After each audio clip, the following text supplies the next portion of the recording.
Maka saya heran kalau ada anggota DPR pergi reses studi banding kerukunan. Pret.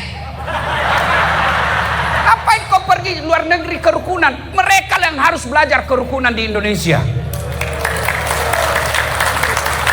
Silahkan lakukan apa yang kamu yakini, kami juga lakukan apa yang kami yakini. Itulah toleransi.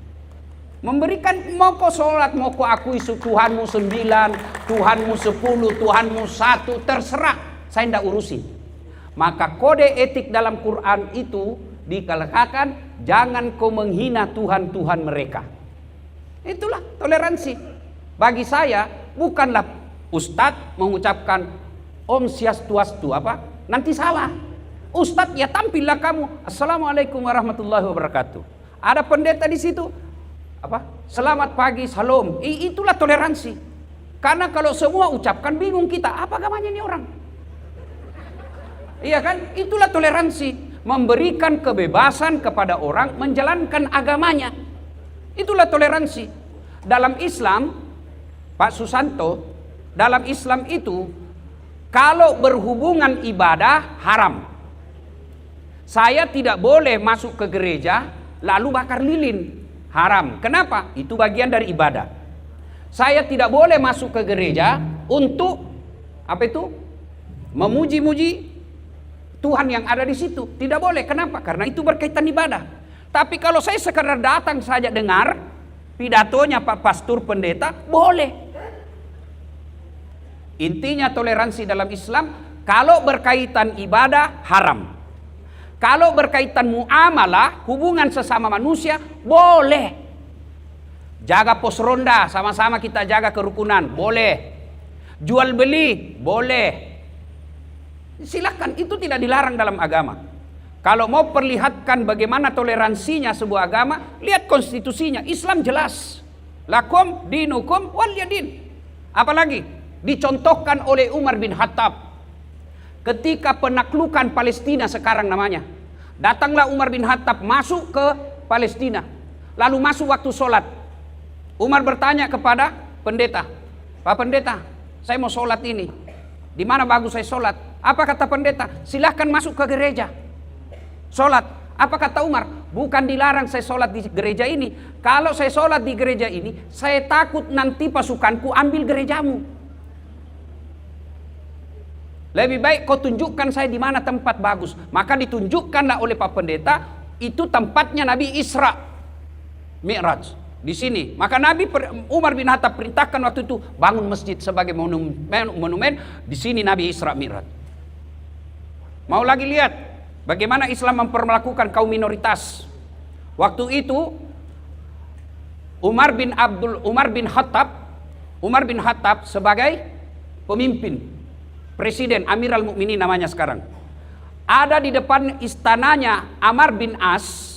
Amr bin As ini gubernur.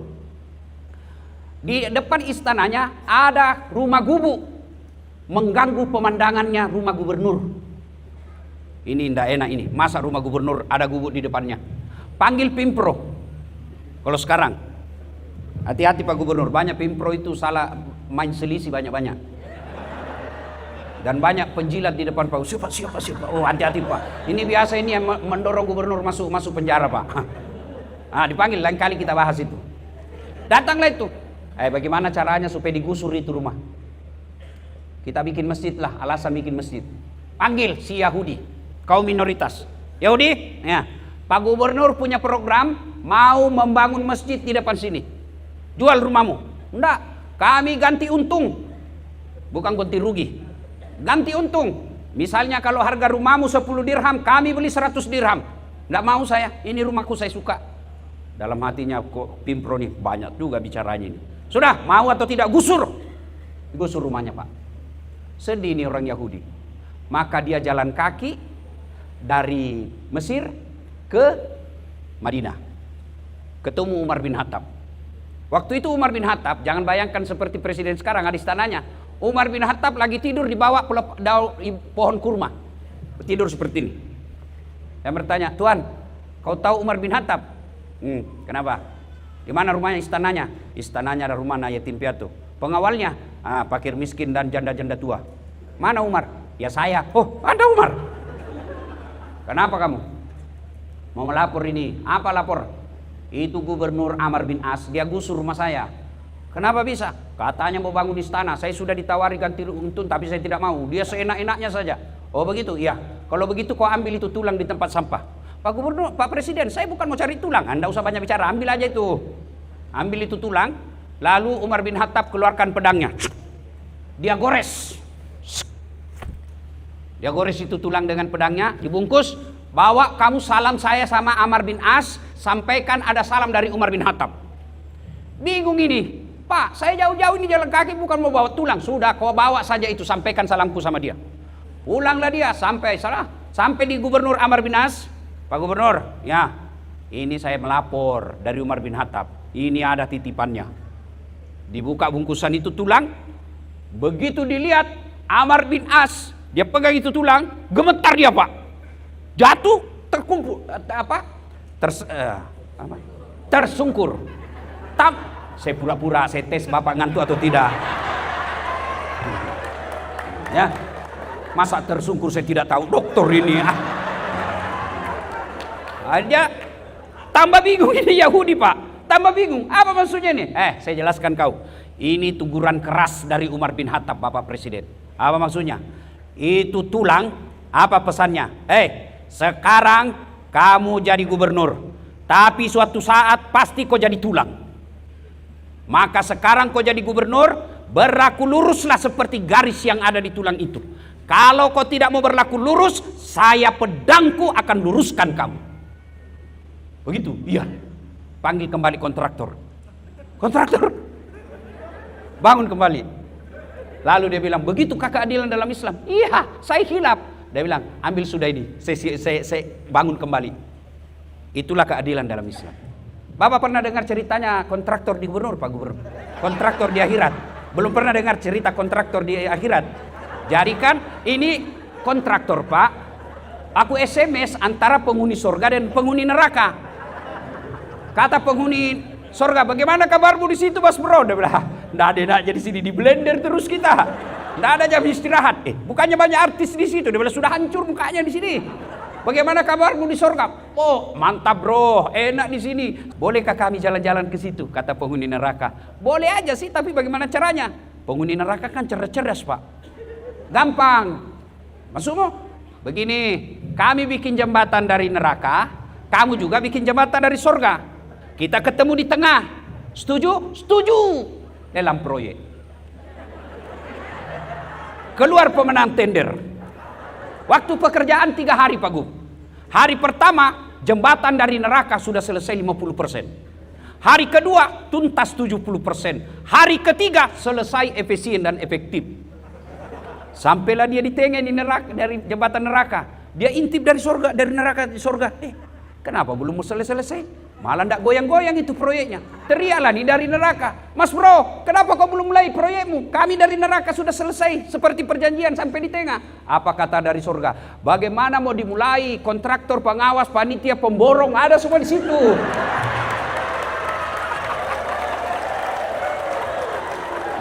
Di sini hanya penghafal Quran, ndak tahu kalkulator dia Pak.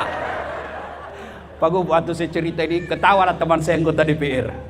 Ketawa dia Pak. Langsung saya bilang, kau pernah juga dengar anggota DPR di akhirat? Jadi Pak Gubernur, masuklah ini anggota dewan dalam surga. Dilihat sama Pak Imam. Kenapa itu anggota dewan masuk dalam surga?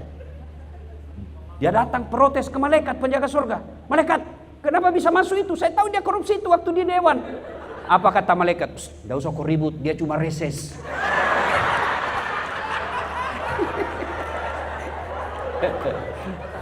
Bapak Ibu saudara-saudara sekalian, teristimewa Bapak Gubernur Papua Barat, Bapak Dr. Andes Domingus beserta seluruh jajaran dan semua yang saya hormati yang di depan semua ini. Kalau saya sebut tidak ceramah tapi namanya ngabsen. Bapak Ibu saudara-saudara sekalian, tema kita simple, merajut harmoni. Mau lihat harmoni? Contoh konkret sepak bola. Ini lagi musim sepak bola ya. Cuma sayang kalah PSM. Ya. Bapak Ibu saudara-saudara sekalian, Mau lihat harmoni? Itulah sepak bola. Harmoni itu tidak mungkin terwujud tanpa orang lain. Mau lagi lihat contoh harmoni malam ini? Coba lihat, sehebat apapun saya ceramah, mesti ada yang nonton. Bayangkan kalau saya ceramah di sini 2 jam berapi-api sendiri, lewat bante, sudah beleng-beleng betul itu Ustaz itu. Iya kan? Tidak ada orang jago sendiri. Maka tidak mungkin kita bisa harmoni tanpa menghormati orang lain. Tidak mungkin. Ini acara bisa berjalan karena kita kompak. Meskipun kita beda. Ada pendeta, ada biku, suhu. Dan suhu ini harus, saya yakin, harus lebih kuat imannya daripada ustadz. Kenapa? Kalau saya, umat saya Pak, tutup rambut. Betisnya pun susah dilihat. Tapi kalau masuk gereja, banyak yang pendek roknya. Iya kan? Di sini, kenapa bisa sukses ini acara? Karena kita kompak. Sehebat-hebat apapun panitia, kalau tidak didukung sama pemerintah, tidak jalan Pak. Saya hormat kepada panitia. Sepanjang jalan saya berpikir dari Indonesia, dari Makassar, kenapa pemerintah tidak menggagas ini? Kenapa Departemen Agama tidak menggagas ini? Kenapa mesti digagas oleh istrinya Pak Yanto? Hebat ini Bapak ini, luar biasa ini Bapak. Sudah kaya baik lagi Pak. Tapi biar Bapak kaya kalau pelit, tidak ada gunanya. Alhamdulillah Bapak kaya, dermawan, peduli. Maka jadilah ini acara. Dan acara ini tidak bakal terjadi kalau tidak ada panitia. Biar ada uang, tidak ada panitia, tidak mungkin Pak Yanto pergi urus das atletik. Mesti ada panitia. Biar ada panitia, ada pengusaha, ada keamanan, tidak ada yang datang. Ini contoh harmoni. Maka salah seorang kalau tidak mendukung setiap kegiatan yang bernama toleransi. Ini namanya kopi toleransi. Kopi toleransi. Andai kopi benaran ini rasanya tidak nikmat. Kenapa? Tidak ada Departemen Agama hadir malam ini. Ada? Mana dia? Ada. Oh, berarti mana ya, Pak? Saya tidak tahu ada karena tidak ada namanya di sini. Iya kan? Inilah toleransi. Ya. Masya Allah. Ada Pak Gubernur. Alhamdulillah. Saya dengar kabar, oh ternyata beliau kepala suku. Betul Pak ya? Biasanya kepala suku itu Pak banyak bininya. Oh 1 Pak. Oh sama kita Pak, takut sama istri Pak. Ayo, mari kita lihat. Itu poin pertama. Harmoni mesti ada dukungan. Contoh kedua, harmoni sepak bola. Apa sepak bola hikmahnya dalam kehidupan? 1. Sehebat-hebatnya Ronaldo, Lionel Messi, Yamal, siapa lagi? Kane, siapa lagi semua yang kau sebut itu? Hah? Tidak ada. Siapa lagi lah? Nah, biar sehebat apapun, kalau tidak bisa bengkok kakinya, tidak mungkin. Sehebat apapun skillnya, kalau Allah kasih kaki yang bisa bengkok, tidak jadi itu sepak bola Pak. Mana bisa main bola begini Pak?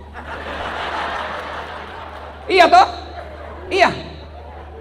Maka pertama yang harus kita syukuri kesehatan. Pak Yanto banyak duitnya. Tapi kalau sudah sakit, dilarang makan gula, dilarang makan garam, dilarang makan pedas, dilarang makan nasi, dilarang makan minyak, dilarang makan daging. Apa bisa dimakan? Ubi rebus. Duit miliaran cuma makan ubi rebus. Ada orang begitu? Ada, kita lihat. Maka alhamdulillah kita ada duit, semua bisa dimakan. Tidak ada duit, semua bisa dimakan. Daripada banyak duit, tidak ada bisa dimakan. Maka kita ucapkan alhamdulillah. Bapak Ibu semua punya handphone. Iya kan? Apa handphone itu mahal? Bukan Pak. Apa yang mahal? Mata. Telinga. Bapak saya kasih, Pak Gubernur, saya kasih handphone iPhone 17 Max Pro 2 tera Pak. Gratis Pak. Mau Pak? Tapi begitu saya kasih langsung tuli. Rusak lagi nih HP. Berarti yang mahal bukan HP-mu.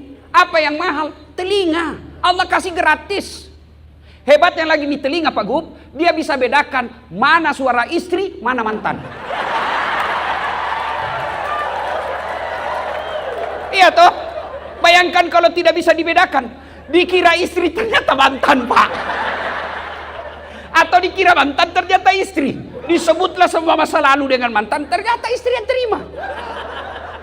Maka kita ucapkan alhamdulillah. Kalau dalam Islam saya tidak tahu, mungkin haleluya lah barangkali. Iya kan kita ucapkan segala puji hanya milik Allah. Mata Pak, ini kamera nih, tuh kamera yang saya bawa tuh mahal Pak. Iya, ratusan juta.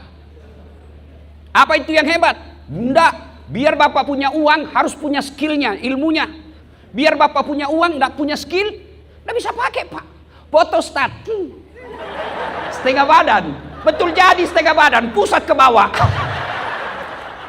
Iya toh?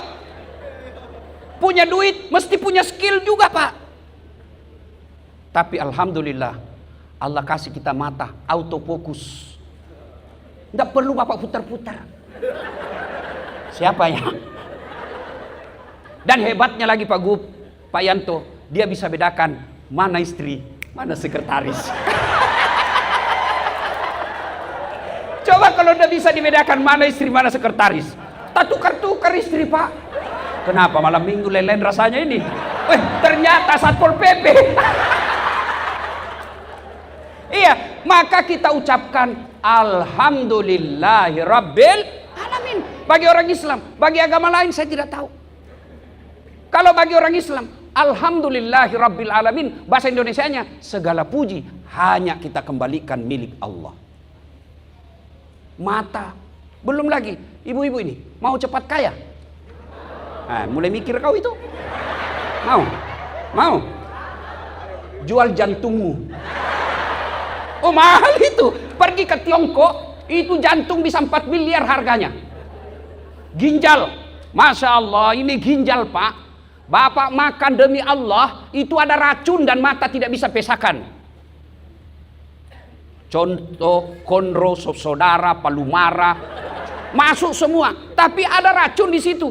Siapa yang memisahkan? Kalau racun dia keluarkan melalui 3 cara. 1, nafas. 2, tek. 3. Iya. Maka kalau orang rusak ginjalnya, ciri fisiknya hitam badannya. Kenapa? Penuh racun. Allah kasih kita ginjal 2 Pak, gratis, tidak perlu bayar. Bapak jual bisa 2 miliaran harganya di pasar gelap jual budi badan. Itu 4 miliar sudah itu Bu. Tambah jantung 8 miliar. Mau lagi lebih konkret? Ibu-ibu pernah lihat orang ada kawat di giginya? Ada juga mama sudah 50 pakai kawat. Aduh.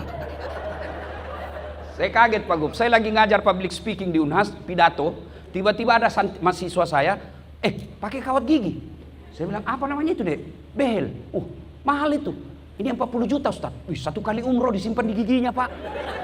1 kali umroh disimpan di giginya Pak. Saya bilang, dek, kau kira itu behelmu mahal? Bukan. Apa yang mahal? Gigi. Biar kau mau pasang behel harga 30 juta, 50 juta, 100 juta, tidak ada gigimu. Apa kau mau kawat? Dan hebatnya lagi di gigi Pak, tumbuh dan panjangnya dibatasi. Pernah enggak Bapak bayangkan bagaimana seandainya gigi tumbuh seperti rambut? Gondrong semua sudah mulut. Enggak bisa lagi jadi pembicara hebat kalau Maka kita ucapkan alhamdulillahirabbil alamin. Dan yang lebih penting setelah sehat, Indonesia kita rukun. Kita rukun, ini nikmat Allah Pak. Lihat itu Arab, saudara-saudaraku sesama muslim. Lihat itu Arab. Bahasanya cuma satu, bangsanya cuma satu, Arab, sampai sekarang masih berkelahi. Di Indonesia Pak, bahasa kita luar biasa. Di Papua aja berapa bahasa? Di Sulawesi Selatan bahasa berapa bahasa, di Jawa berapa bahasa, agama kita beda-beda, suku kita beda-beda. Alhamdulillah kita bisa rukun. Maka saya heran kalau ada anggota DPR pergi reses studi banding kerukunan, pret. Ngapain kau pergi luar negeri kerukunan? Mereka yang harus belajar kerukunan di Indonesia. Makanya ada lagu dari kecil, dari Sabang sampai Merauke berjajar pulau-pulau, sambung menyambung menjadi satu, itulah Indonesia. Indonesia tanah airku, aku berjanji padamu menjunjung tanah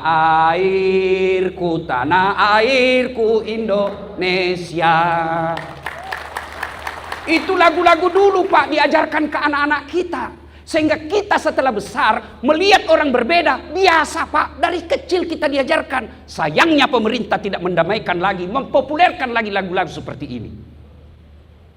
Kita disuruh untuk menjaga toleransi, tapi pemerintah mestinya ajarkan kembali nilai-nilai toleransi di kelas. Apa itu? Pendidikan moral Pancasila. Ajarkan itu. Apalagi ajarkan pendidikan sejarah perjuangan bangsa. Bagaimana kita mengusir Belanda. Bukan yang sekarang yang kalah sepak bola ya. Anak-anak kita dulu Pak kan aja lagu-lagu kebangsaan. Garuda Pancasila, akulah pendukungmu. Kalau sekarang hilang lagu-lagu anak-anak kita apa Pak? Masih kecil, aduh tak boleh balik, tak boleh balik. Apa lagu? Apa itu tak boleh balik, tak boleh balik? Cikampek, Tasikmalaya, aku capek gara-gara dia, pret. Apa itu gunanya itu? Nyanyi pula ibu-ibunya, putar ke kiri, nona, putar lagi ke kanan. Apa sama kau dapat itu kiri kanan, kiri kanan? Apa ibu ketawa karena ibu suka lakukan juga itu? Ya, maka Bapak Ibu saudara-saudara sekalian, kita bersyukur kepada Allah karena kita sehat dan aman. Maka setiap kita wajib memelihara keamanan ini. Mari kita lihat lagi dunia sepak bola. Sehebat-hebatnya Lionel Messi, kalau tidak didukung oleh 10 temannya, tidak jago Pak. Sehebat-hebatnya Lionel Messi, meskipun lawan PSM 11 orang, remuk Pak. Hancur itu Lionel Messi Pak. Artinya apa? Orang Pak, kalau dia lemah, tidak jago sekalipun, kalau dia kompak pasti kuat. PSM tidak pernah masuk Piala Dunia Pak. Tapi coba suruh lawan Lionel Messi sendiri, remuk Pak dia Pak. Tidak mungkin dia kejar sana lagi. Sesak napas Pak. Iya toh. Maka kita mesti kompak. Untuk apa? Kuat. Mau lagi lihat hebatnya itu persatuan. Coba lihat itu. Ini jari-jari. Kalau dia sendiri Pak, apa yang dia bisa lakukan? Paling jari kelingking. Apa? Seksi kebersihan. Tapi kalau dia kompak 5, jaga. Kau ganggu istriku, saya tinju kepalamu. Maka kompak Pak. Kekuatan kita di Indonesia persatuan. Itulah sebabnya pendiri Republik Indonesia ini menulis dalam konstitusi kita. Disebut pembukaan Undang-Undang Dasar. Di alinea terakhir ada 5 panca. Namanya Pancasila. 5 di antara Pancasila itu. Yang ketiga, persatuan Indonesia. Saudaraku kaum muslimin, kalau ada yang mengatakan ini Islam Indonesia ini negara togut, sini saya ajarkan kau bagaimana Islam di Indonesia. Kita bersyukur di Indonesia. Coba lihat saudara-saudaraku kaum muslim, tidak adalah kenyamanan nikmat beragama seperti di Indonesia. Kau di Malaysia, di situ ditulis Malaysia adalah kerajaan Islam. Asasnya apa? Berdasarkan mazhabnya Syafi'i. Kau mau ceramah, belum tentu kau bisa ceramah kalau tidak ada izin dari negara. Namanya permit. Di Indonesia, baru artis 30 tahun maksiat, tiba-tiba hijrah pelihara jenggot, jingkrang. Baru 2 tahun belajar agama, dia kafir-kafirkan kita karena beda mazhab. Kayak dia panitia hari kiamat. Nyata. Indonesia alhamdulillah.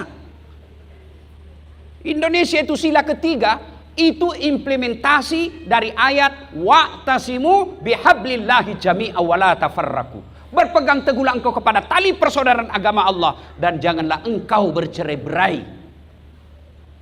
Dalam Islam juga Nabi katakan, umatku itu seperti badan ini.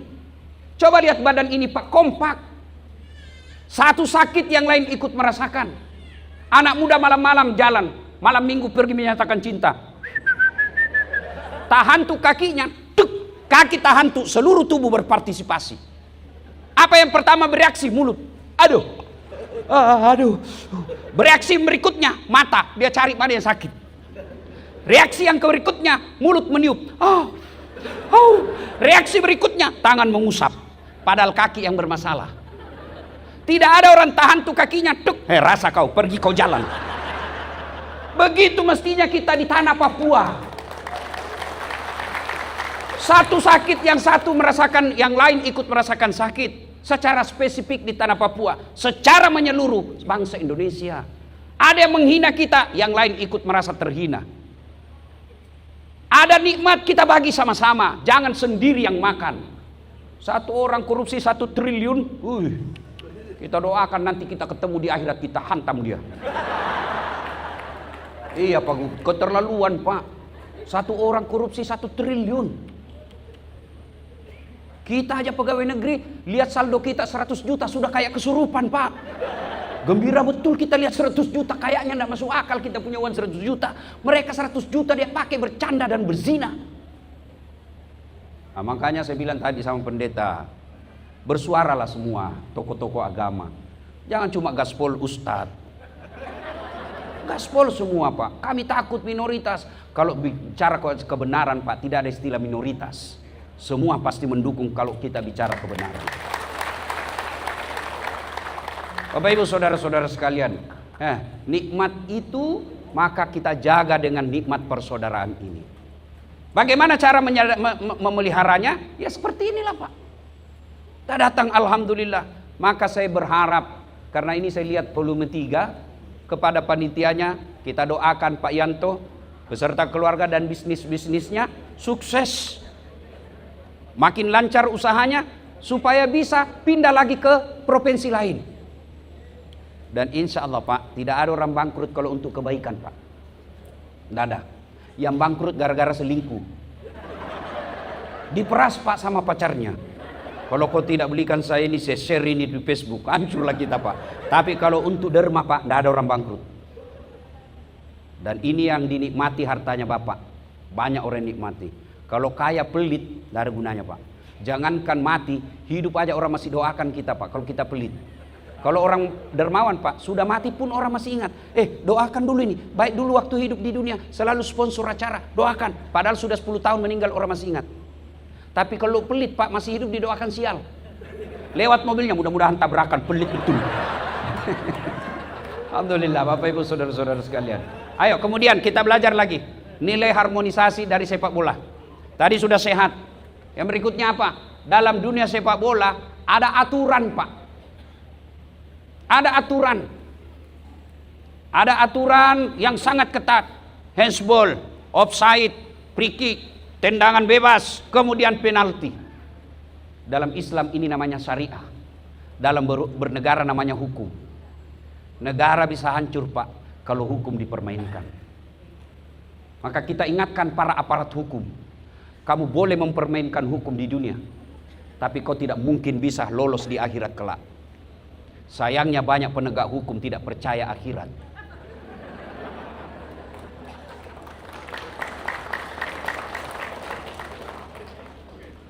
Diceritakan neraka apa, dia bilang kayak datang aja dari neraka.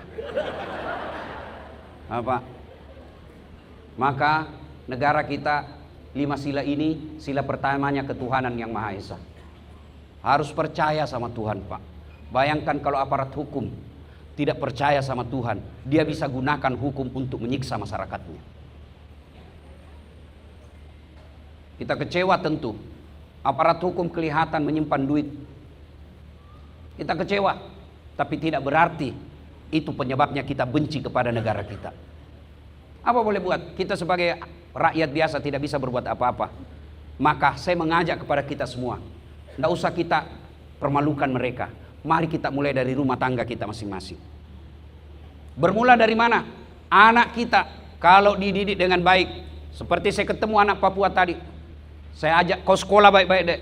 Kau pergi merantau, kalau kau pergi merantau, sekolah kau baik-baik. Tidak ada yang bisa peduli tanah Papua kecuali kalian semua orang Papua yang ada di sini. Ajarkan anak-anak kita. Nah, kau lihat itu nak, aparat hukum tidak bagus seperti itu nak. Saya mau kau jadi jaksa, saya mau jadi polisi, saya mau jadi kau tentara, tapi tentara yang beriman membela negaramu. Tidak baik begitu nak, tidak bagus nak. Maka kau mulai dari dirimu. Kalau rumah tangga semua berhasil mendidik anaknya menjadi anak baik, Pak, negara kita aman. Gimana anak-anak kita mau baik? Pilkada aja kita minta wane piro. Kita makan uang serangan fajar. Sebelum kampanye, sebelum pilkada, pilpres, saya kemana-mana tabligh akbar. Jangan terima uang sogok. Kau tidak akan kaya dengan 300.000. Dan kau tidak akan miskin dengan menolak 300.000. Tapi 300.000 itu kalau kau terima, menentukan masa depan bangsamu. Dan kau lihat hasilnya anggota DPR yang menyogok. Lihat hasilnya. Orang lagi susah cari lapangan kerja, dia joget-joget. Sudah dihancurkan rumahnya. Semua aparat negara, petinggi-petinggi negara taubat lagi. Sudah itu kesurupan lagi. Maka kita mulai dari rumah kita masing-masing. Bapak-bapak, mulai dari diri kita masing-masing. Pemilu adalah modal utama mendirikan negara ini. Memperbaiki negara ini bagi kita negara demokrasi. Bermula dari pilkada, caleg dan pilpres. Jangan terima uang sogok politik. Jangan kau terima serangan fajar. Tapi apa dia bilang? Ini bukan serangan fajar Ustadz, ini sedekah subuh. Pret. Sudah habis waktu. Ya, hukum. Kemudian itu tadi hukum. Hukum itu dalam Islam namanya syariat. Ada wasit. Kalau wasit tidak adil, pasti rusuh pertandingan. Siapa wasit dalam Islam? Ini namanya imam atau pemimpin. Kalau pemimpin tidak adil, itu potensi menyebabkan kerusuhan. Kebebasan belum tentu orang bisa Pak rusuh kalau dibatasi kebebasannya. Tapi ketika tidak ada keadilan bisa rusuh. Mau contoh, dalam penjara itu tidak ada kebebasan dalam penjara Pak. Tapi mereka tidak ribut. Tapi kapan di penjara ribut? Kalau ada satu dikasih kopi, ada satu dikasih tempat tidur, ada satu dikasih AC, diperlakukan khusus, tidak adil, biasa ribut, bakar penjara. Maka keadilan ini penting. Maka dalam Islam, kalau khutbah Jumat selalu disampaikan, berlaku adillah mulai dari berpikirmu. Berpikir sudah adil Pak. Adil ini sangat penting. Ketika tidak adil, maka kehancuran pasti akan tertimpa. Sayangnya, sila keadilan sosial bagi seluruh rakyat Indonesia baru sekedar konstitusi tertulis, belum implementasi. Cuma kalau kita bicara begini dianggap musuh negara. Bukan, kami cinta negara Pak. Bagaimana kami mencintai negara? Kami koreksi ketika salah, diluruskan. Bukan kami benci, tapi kita luruskan. Kenapa? Karena kami ingin negara ini baik. Di sini kami hidup, di sini kita mencari nafkah, di sini kami berdakwah, di sini kami ingin dikubur secara terhormat di tanah Indonesia ini. Maka ketika kita mengoreksi, jangan lagi dianggap musuh negara, apalagi sampai diusir keluar. Inilah cara kita. Ini tidak enak didengar, tapi ini bagian dari cinta kita kepada negara. Kenapa kami harus ngomong begini? Anggota DPR tidak ngomong. Coba kalau anggota DPR ngomong, ngapain kita ngurus? Lebih kami dakwah dari masjid ke masjid. Tapi anggota DPR tidak ngomong. Coba kalau anggota DPR ngomong, ketua komisi, ketua fraksi, ketua partai ngomong tentang ketimpangan negara, ngapain mahasiswa turun ke jalan? Lebih baik mereka kuliah baik-baik, sarjana dia kuliahkan, dia bantu orang tuanya. Bapak ibu saudara-saudara sekalian, pada akhirnya kerukunan bukan slogan, tapi kebutuhan kita semua. Kerukunan, harmoni bukan sekedar ucapan, tapi memang harus kita laksanakan karena semua kita membutuhkannya, apapun agama, suku dan bangsa. Demikian sebagai pengantar, mudah-mudahan ada manfaat. Terima kasih.